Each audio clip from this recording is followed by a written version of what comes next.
June 7th, Bob Stoops retires, and Lincoln Riley takes over as the heir apparent as the next head coach of the University of Oklahoma. Reagan, who would have thought at that point in time, back in the summer, OU would have won their third straight Big 12 title and made it to the college football playoff here in Pasadena, coming up just a little too short against Georgia today. Exactly. Baker announced last year he was coming back for his last year because he came here to win a national title.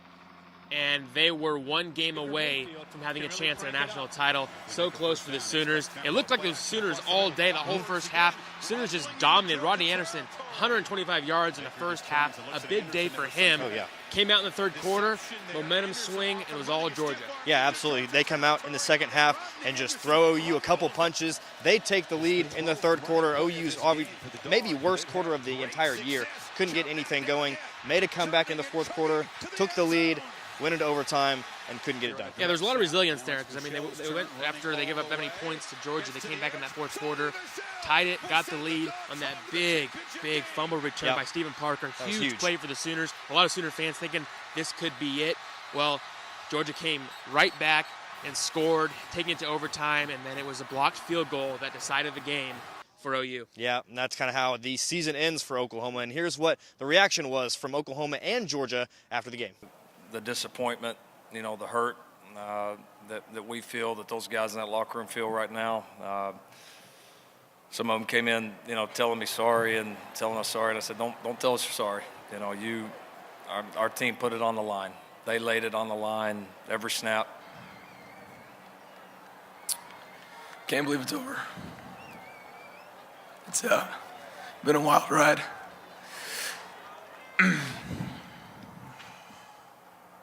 They're in great hands.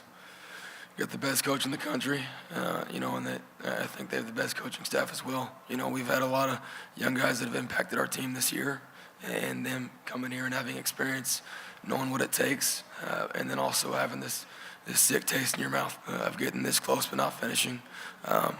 That's going to motivate them. They're going to be just fine. I'd love to have it back, but they're gonna be just fine, and I guarantee they finish it out the right way in the next couple of years. I want to give a lot of compliments to Oklahoma. Coach Riley does a great job. I mean, Lincoln's been a problem for a lot of defenses, and he created a lot for us tonight. He does a really good job. Yeah, I'm really disappointed and upset. I didn't think we played to the level we're capable of. I do think that the players fought, and they are a good offensive football team.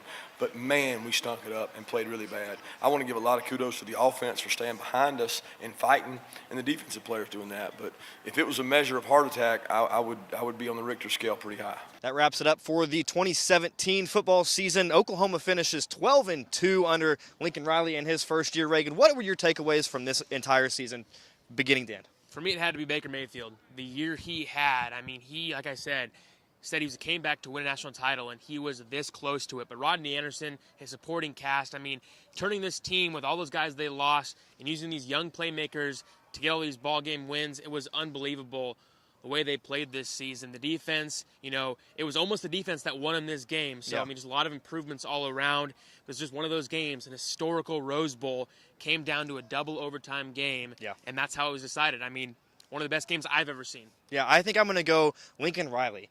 He came in as one of the most highly anticipated, highly touted coordinators in the country.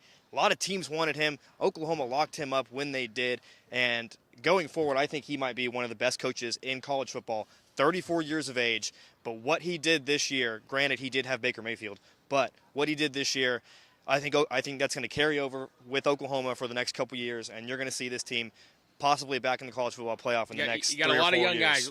Rodney Anderson maybe coming back. Baker Mayfield's gone, but Kyler Murray, an electric player, under center maybe next year. The QB battle, we'll see what happens there. But a lot of young guys. CeeDee Lamb had a big day today. You got a lot of young guys who could step in. Trey Sermon, another big day. On a couple of those plays he was in there for. So there's a lot of upside to the future of this team. Sooner fans should be excited. I agree. 14 games for us, and that's it. The end of the season has come, and that'll do it for us one last time. Not just this year, but for good. This is it. We're both graduating. We're going to hand it off to our colleague Colin Kennedy next year. So make sure you stick with him. He's going to continue to provide you guys with great coverage. So keep it with OU Nightly and OUNightly.com for the 2018 college football season. Until then, have a good year.